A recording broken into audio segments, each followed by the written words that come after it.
দক্ষিণবঙ্গ উত্তরবঙ্গ দু জায়গাতেই প্রধানত শুষ্ক ওয়েদারই থাকবে। শুধু আজ 19 তারিখ দক্ষিণবঙ্গের জন্য উপকূলের কাছাকাছি অঞ্চলে, যেমন দক্ষিণ চব্বিশ পরগনা, পূর্ব মেদিনীপুর, বিশেষ করে এই জেলাগুলোয় উপকূলের কাছাকাছি অঞ্চলে এবং পার্শ্ববর্তী যে উত্তর চব্বিশ পরগনা এবং পশ্চিম মেদিনীপুর আছে, এই জেলাগুলো দু এক জায়গায় হালকা ধরনের বৃষ্টিপাতের সম্ভাবনা থাকছে। আজ 19 তারিখ বৃষ্টিপাত থাকলেও সেটা স্বল্পস্থায়ী, খুব একটা কিছু উল্লেখযোগ্য না।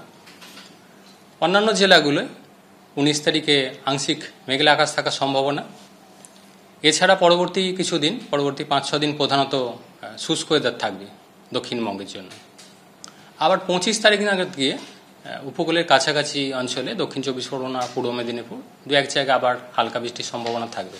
অর্থাৎ সামগ্রিকভাবে আগামী এক সপ্তাহ প্রধানত শুষ্ক ওয়েদার দক্ষিণবঙ্গে, উপকূলের কাছাকাছি অঞ্চলে দু এক জায়গায় হালকা বৃষ্টির সম্ভাবনা। উত্তরবঙ্গের জন্য প্রধানত শুষ্ক পরিষ্কার ওয়েদার আগামী এক সপ্তাহ।